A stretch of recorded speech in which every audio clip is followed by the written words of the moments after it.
नमस्कार दोस्तों, कैसे हैं आप लोग। उम्मीद करता हूं सभी लोग स्वस्थ होंगे और मस्त होंगे। स्वागत करता हूं आपका गौतम सीटेट क्लासेस में। चलिए मित्रों, आज क्लास स्टार्ट करते हैं। भाई देखो, आज हमारी सीडी एंड पेडाई क्लास है और ये क्लास हमारी 18th है, जिसमें क्वेश्चन नंबर 256 से लेकर 270 तक डिस्कस किए जाएंगे, जो कि पीडीएफ में है। जिन बच्चों के पास पीडीएफ है बहुत अच्छी बात है, जिनके पास नहीं मुझसे मंगा लो, मैं सेंड कर दूंगा। आप मेरे नंबर पर मुझे कॉन्टैक्ट कर सकते हैं। और देखिए मित्रों, ये जो मैंने लिखा है पॉजिटिव एंड नेगेटिव, जो बच्चे मेरा वीडियो देख रहे हैं वो तो समझ ही गए होंगे अब तक की कितनी बेहतरीन ट्रिक है ये। और ये सबसे आसान और सबसे बिल्कुल नया तरीका है। इस तरीके से आपको कोई पढ़ाता हुआ नहीं मिलेगा। एक मैं ही ऐसे पढ़ाता हूँ, लेकिन 100% रिजल्ट भी देता हूँ सीटेट का। 2012 से 100% रिजल्ट दे रहा हूँ। और दोस्तों, अगर आप मेरा पॉजिटिव एंड नेगेटिव बहुत अच्छे से समझना चाहते हैं तो आपको क्या करना है, आपको जो ये क्लास हैं ये सीरियल वाइज देखो। अगर आप सीरियल वाइज देखेंगे तो आपको चीज़ें ज़्यादा अच्छे से समझ में आएंगी। और सिर्फ 2 वर्ड, पॉजिटिव एंड नेगेटिव, इसी से आपका सीटेट का फर्स्ट पेपर जो होता है उसमें 90 मार्क्स की सीडी और पैडा आती है। मैं इतना करवा दूंगा कि आपके 90/90 भी आ सकते हैं और 85 तो कहीं नहीं गए। तो चलिए मित्रों, देखते हैं किस तरह से पॉजिटिव और नेगेटिव आपको क्वेश्चन के आंसर पर ले जाकर खड़ा करेंगे। क्वेश्चन नंबर 256, कोहलबर्ग का सिद्धांत निम्न में से किस विकास से संबंधित है।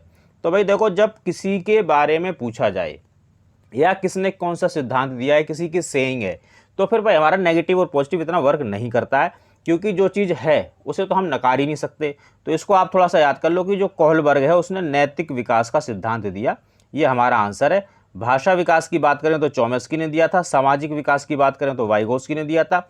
और भाई शारीरिक विकास की अगर हम बात करें, स्टेजेस की अगर बात करें, तो शारीरिक विकास के बारे में ज़्यादातर लोगों ने कहा था। हालांकि इसका आंसर यही होगा, थर्ड। अगला क्वेश्चन देखते हैं।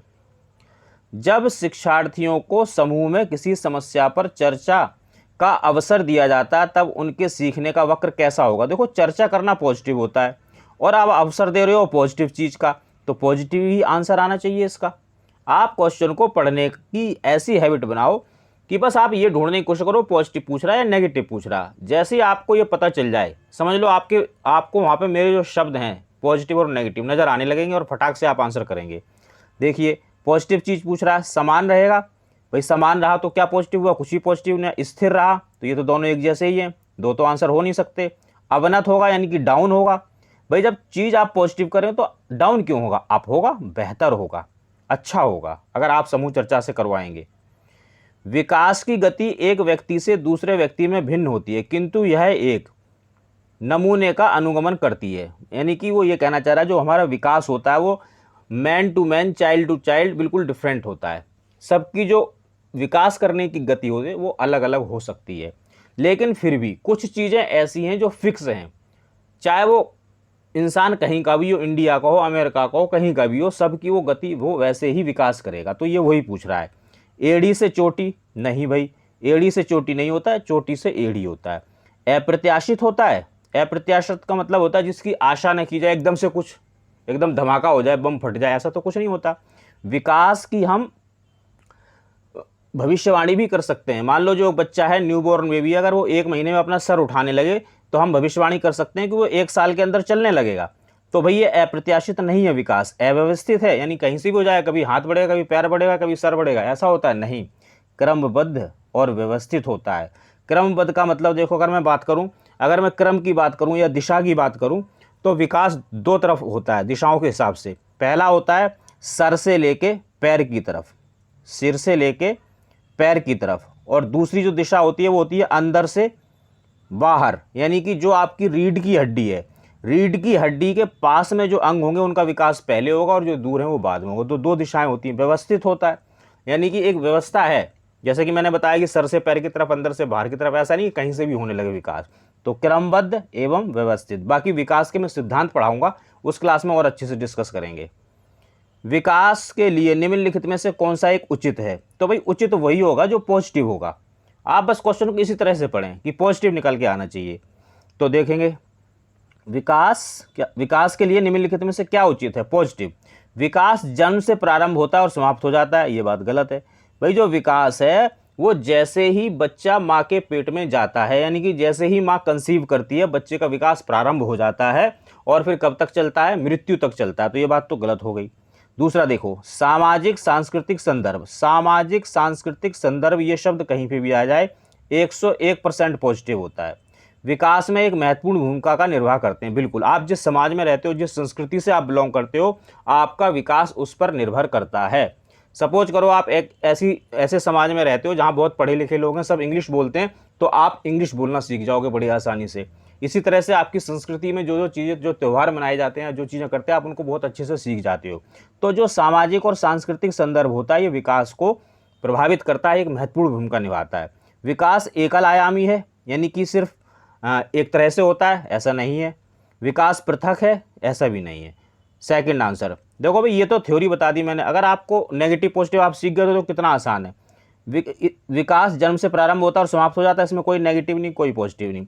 इसमें एक पॉजिटिव है, इसमें कोई नेगेटिव नहीं, बट कोई पॉजिटिव नहीं है, तो इसी को सीधा सीधा आंसर कर दो, बिल्कुल सही होगा, 1 नंबर मिलेगा आपको। व्यक्तियों में एक दूसरे में भिन्नता क्यों होती है, देखते हैं। पॉजिटिव चीज़ ढूंढेंगे, जो चीज़ें मैंने पॉजिटिव, वातावरण के प्रभाव के कारण, वातावरण पॉजिटिव है, ये बात ठीक है। जन्मजात विशेषताओं के कारण, ये बात भी ठीक है।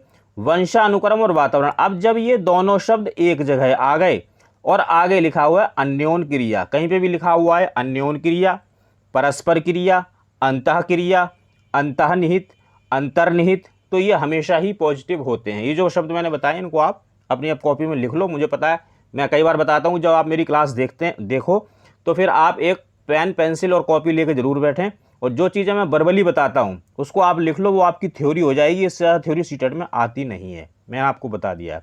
वंशानुक्रम और वातावरण दोनों कहीं भी साथ साथ आ जाए, पॉजिटिव, अन्योन क्रिया पॉजिटिव। प्रत्येक व्यक्ति को उसके माता पिता से जीनों का भिन्न समुच्चय प्राप्त होता है, बात ये सही है। देखो चारों बातें सही हैं, ऐसा नहीं है कि कोई बात इसमें गलत है। और सीटेट में ऐसा ही होता है कि जो ऑप्शन 4 होते हैं, ऐसा लगता है कि चारों के चारों आंसर हैं, बट हमें क्या करना है, हमें बेस्ट ऑप्शन चूज करना है। तो बेस्ट ऑप्शन चूज करने का जो तरीका है वो है negative and positive. Negative positive से आप बेस्ट उस पर पहुंच जाओगे। अब जैसे अगर अकेला वातावरण आए, नेगेटिव, अकेला अनुवांशिकता आए, अब ये जो जन्मजात विशेषता होती है ये अनुवांशिकता ही होती है, तो ये नेगेटिव। वंशानुक्रम और वातावरण साथ साथ आ जाए, पॉजिटिव, अन्योन क्रिया आ जाए, पॉजिटिव। प्रत्येक व्यक्ति को उसके माता पिता से जीन मिलते हैं, ये जीन क्या है, अनुवांशिकता, ये अकेली आ गई, ये भी नेगेटिव। देखो negative negative negative positive positive answer. बस ये नेगेटिव पॉजिटिव आपको आंसर की तरफ ले जाता है और बिल्कुल सही आंसर बताएगा आपको। बच्चे के समाजीकरण में परिवार की भूमिका या परिवार कैसी भूमिका निभाता है, कम, रोमांचकारी, गौण या मुख्य। तो देखो भाई, इसको आंसर मैं बता देता हूँ, पहले मुख्य इसका आंसर है, बट इसका ना एक क्रम है, वो आप लिख लो, मैं बता देता हूँ। अगर वो पूछे कि मुख्य भूमिका या प्राथमिक भूमिका, तो हम कहाँ से चलेंगे, माता पिता पहला, माता पिता, इसके बाद दूसरा है परिवार। देखो यहाँ पे ज़्यादा लिखा नहीं जा सकता, जो मैं बोल रहा हूँ वो लिख लो, माता पिता परिवार, इसके बाद पास पड़ोस, इसके बाद स्कूल, खेल का मैदान स्कूल में ही होता है, और समाज।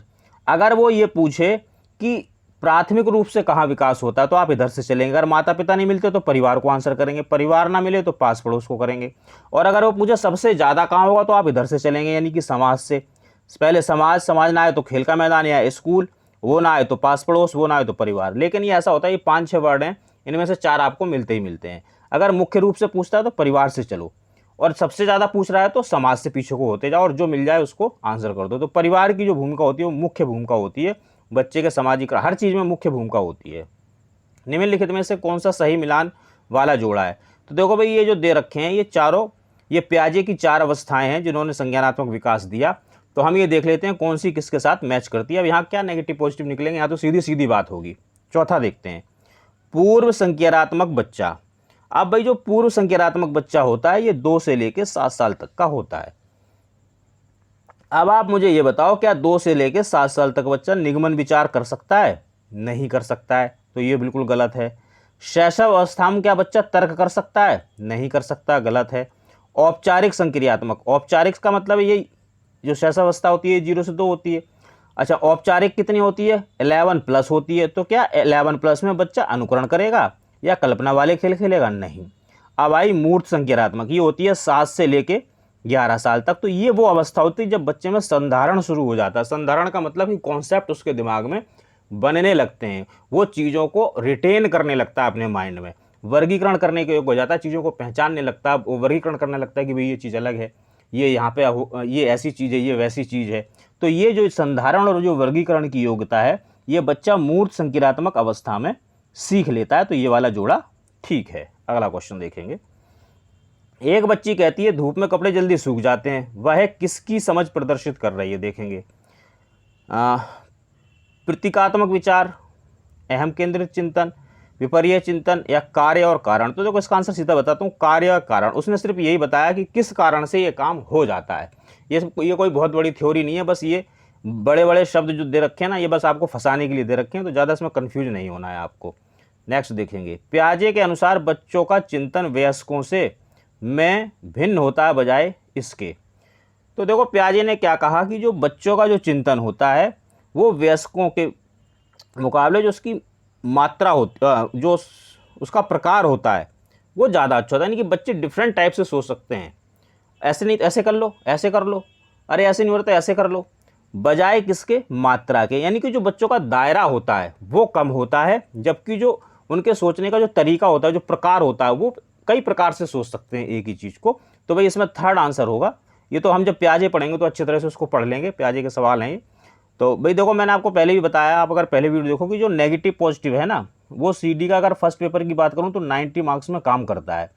और 90 मार्क्स में अगर मैं सीडी की बात करूँ तो 15 नंबर की जो पैड़ा आती है उसमें तो नेगेटिव पॉजिटिव 100% वर्क करेगा। यहाँ आपको 15/15 दिलाएगा। जो 15 नंबर का थ्योरी आता है, इस थ्योरी में 10 नंबर तो नेगेटिव पॉजिटिव से आएंगे और 5 नंबर की प्रॉपर थ्योरी होगी, जो कि ये है। तो ये आपको पढ़नी ही पड़ेगी। इसके लिए वीडियो मैं अपने चैनल पर डालता जाऊंगा, आप देखते जाना। और बिल्कुल आसान तरीके के वीडियो होंगे, आपको बहुत अच्छे से समझ में आ जाएगा।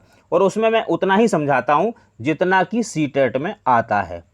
डीएसएससी वाला नहीं दूंगा आपको। कभी आप सोचो कि डीएसएससी वाला वीडियो देखो, नहीं, सीटेट वाला ही देखो जब सीटेट कर रहे हो, क्योंकि जो सीटेट का सिलेबस है ये बिल्कुल अलग है।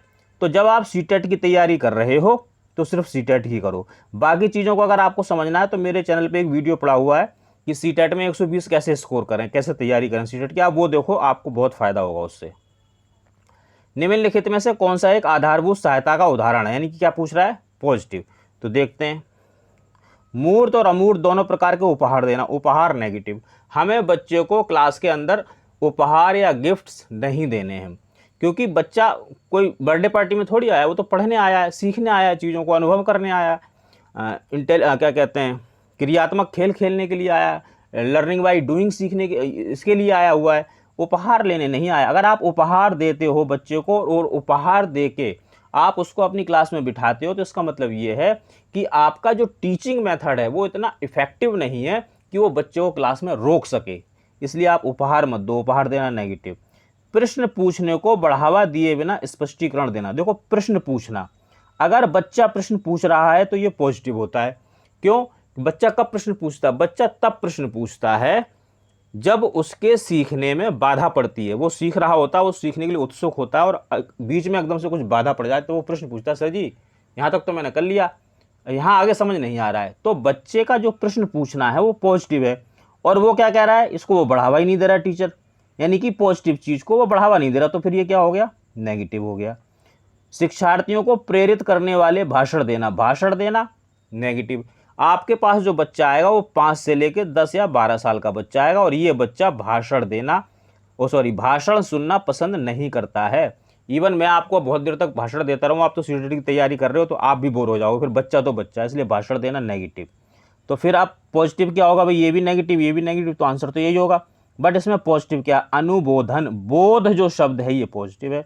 और संकेत देना तथा नाजुक स्थितियों पर प्रश्न पूछना। यानी कि जब बच्चा वर्क कर रहा है तो उससे पूछ लो, हाँ भाई बेटा कोई प्रॉब्लम तो नहीं है, तो वो आपको, अगर उसको लगेगा अरे सही तो बड़े प्यार से पूछ रहे हैं, तो वो अपनी प्रॉब्लम बता देगा। अगर वो अटक रहा है, कहीं नहीं अटक रहा तो कोई बात नहीं। जो नाजुक स्थितियाँ जहाँ आपको लगता है कि बच्चा यहाँ अटक सकता है, उसको पूछ लो बेटा कुछ दिक्कत, तो वो अगर दिक्कत होगी तो बता देगा, नहीं तो कोई दिक्कत ही नहीं। तो ये जो है एक पॉजिटिव उदाहरण है आधारभूत सहायता की, बच्चे की आप कैसे सहायता करेंगे। अगला देखेंगे।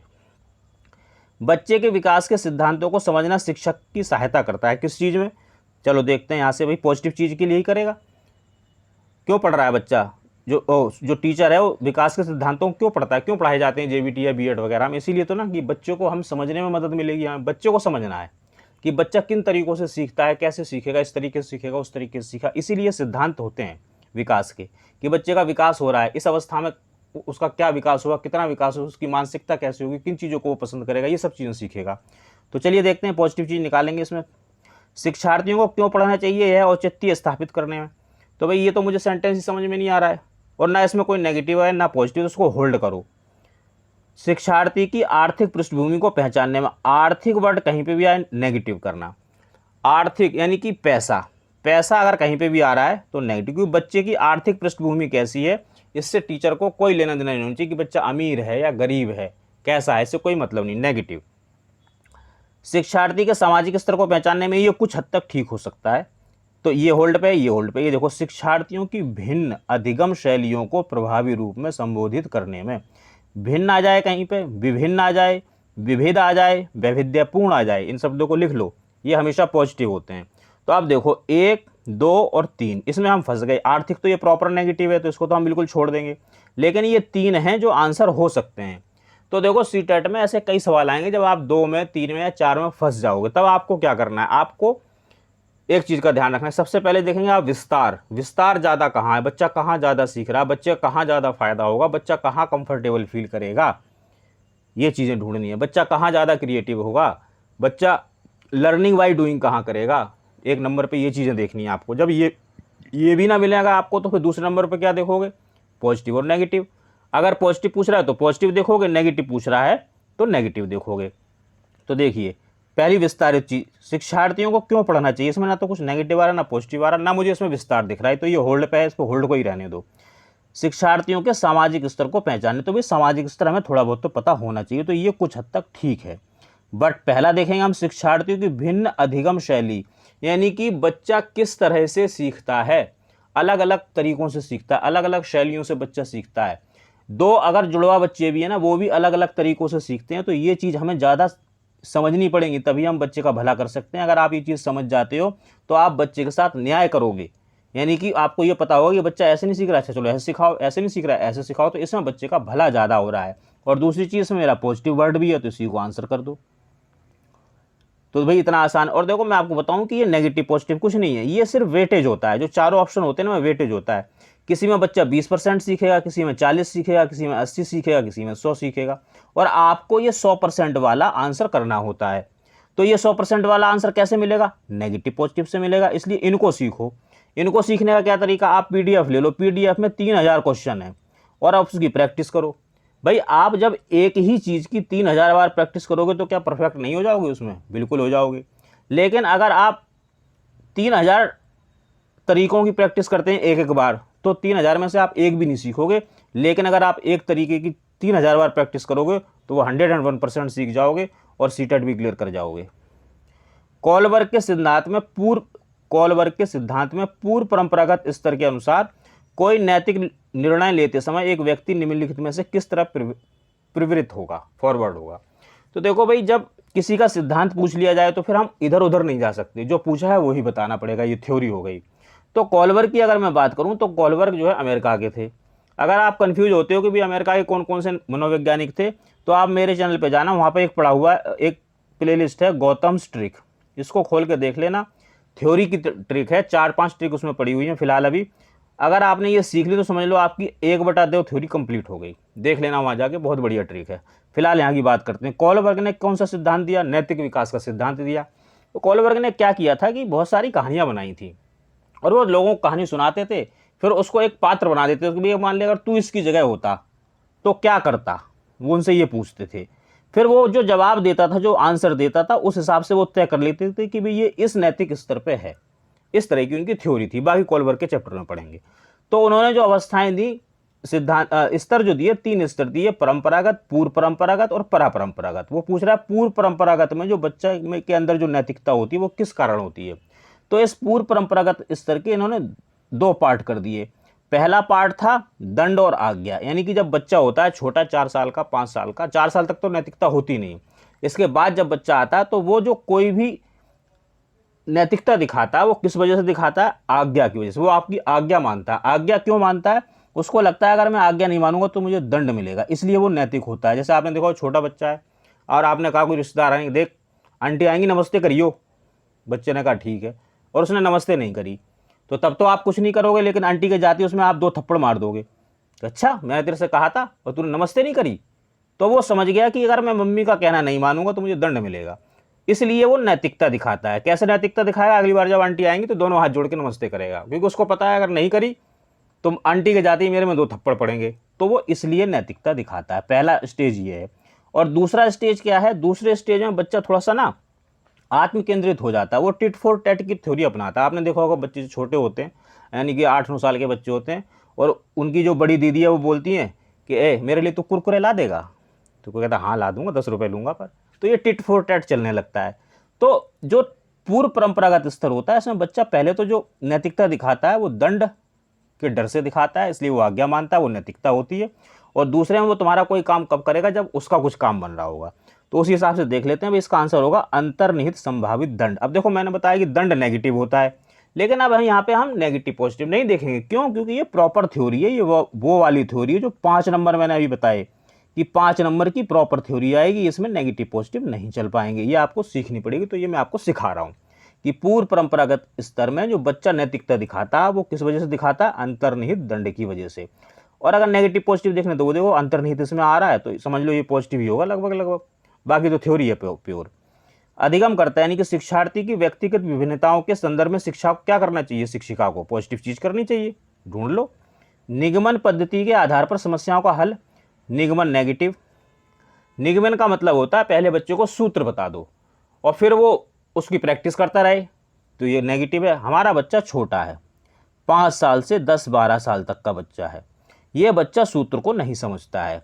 ये क्या समझता है? ये अपने हाथ से चीज़ों को करना चाहता है, लर्निंग बाय डूइंग। तो इसके लिए कौन सी विधि अच्छी है? इसके लिए आगमन विधि अच्छी है, क्योंकि आगमन विधि जो होती है उसमें हम क्या करते हैं?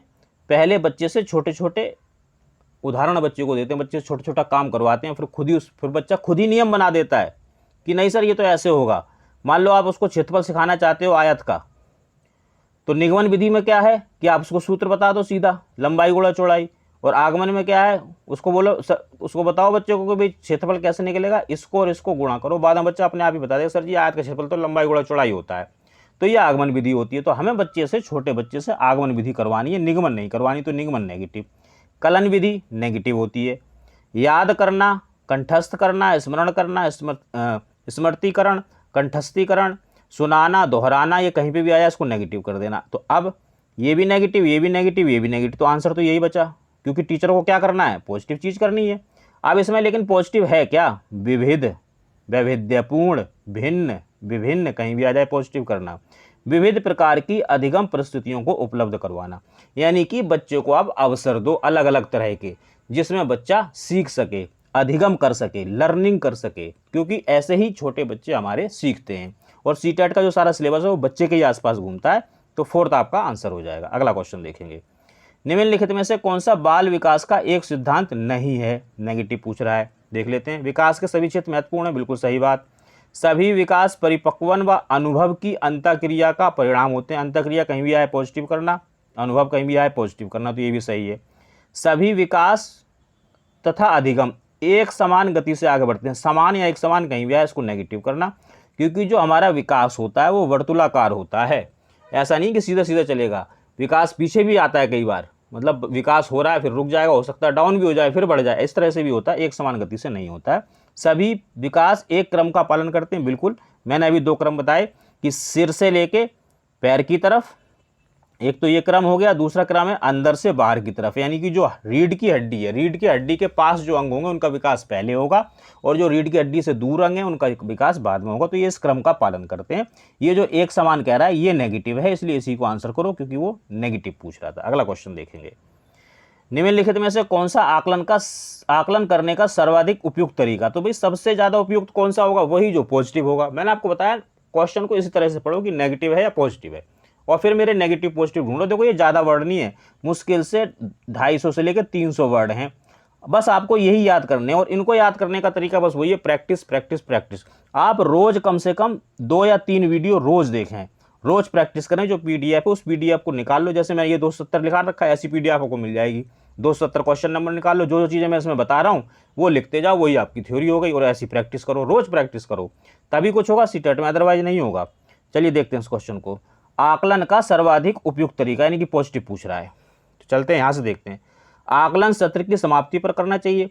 नहीं भाई, देखो मान लो आपने साल भर बच्चे को पढ़ाया और एंड में पेपर लिया, पता चला बच्चा फेल हो गया, इसका मतलब उसका पूरा साल बेकार हो गया? नहीं, समाप्ति पर नहीं करना चाहिए। ये पहले होता था लेकिन अब नहीं होता है। आकलन शिक्षक के द्वारा नहीं बल्कि किसी बाह्य कहीं भी आए, इसको नेगेटिव करना, बाह्य एजेंसी, जो भी कुछ है छोटे बच्चे के लिए, मेरे प्राइमरी या अपर प्राइमरी बच्चे के लिए, उसका जो टीचर है वही उसके लिए सब कुछ है, वही विशेषज्ञ है, किसी दूसरे विशेषज्ञ को बुलाने की जरूरत नहीं। ये इसी टीचर के साथ वो कंफर्टेबल फील करता है बच्चा।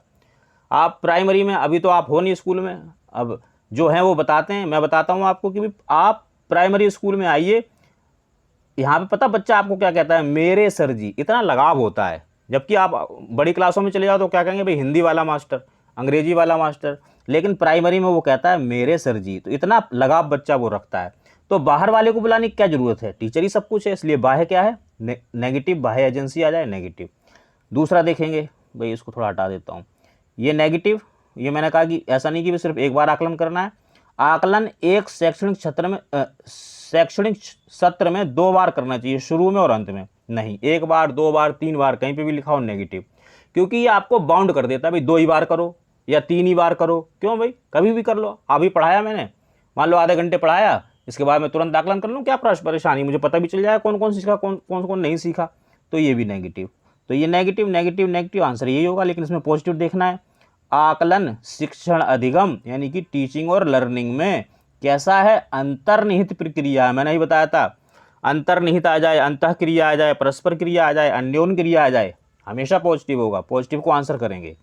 तो मित्रों, ये हमारी आज की क्लास थी। उम्मीद करता हूँ आपको पसंद आई होगी। किसी भी तरह का गाइडेंस चाहिए, PDF चाहिए, कुछ भी चाहिए, इस नंबर पर व्हाट्सअप करो, सब कुछ मिलेगा। मैं आपकी वो सारी मदद करूँगा जिससे कि आपका सीटेट क्लियर हो जाए। आप बस इतना कर दो, सब्सक्राइब, लाइक, कमेंट, शेयर करो और वो घंटा भी दबा दो ताकि आपको नोटिफिकेशन मिलता रहे।